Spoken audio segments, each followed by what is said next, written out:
আগে কোন দিক থেকে গণবা? এদিক মানে ডান দিক থেকে। 2 2 তাহলে কত? 4। 2 2 4। 2 এর 4 2 4 একটা বসবে তাহলে কত? 14।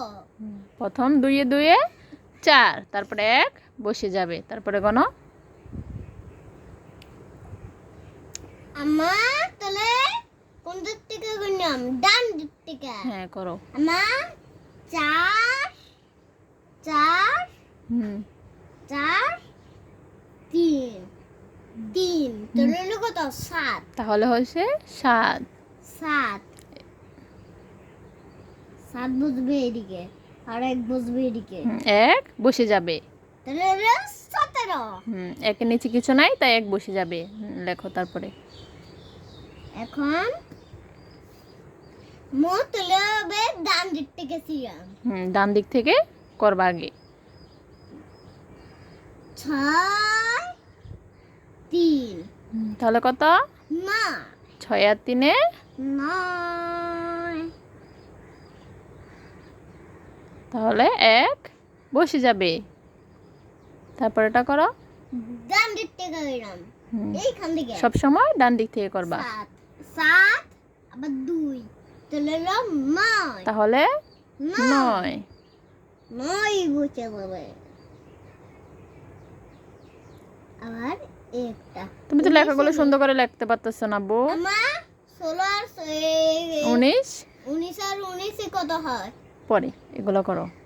19 আর 19 এ কত হয়? 19 আর 19 এ কত হয়? হ্যাঁ 19 এ 19 এ কত হয়? হ্যাঁ 38। 38। তারপর করো। তাহলে আমি এখান থেকে শুরু করলাম। 1 আবার 2 তাহলে 3। আমার একটা বসবে না? না, ওইখানে কোনো 1 নাই হাতে। তাহলে 1 1 তাহলে কত? 2।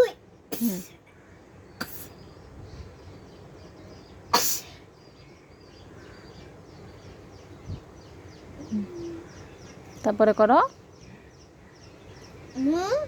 4 আবার 2 2 তাহলে কত? 6 6 6 এই জায়গাতে বসে যাবে।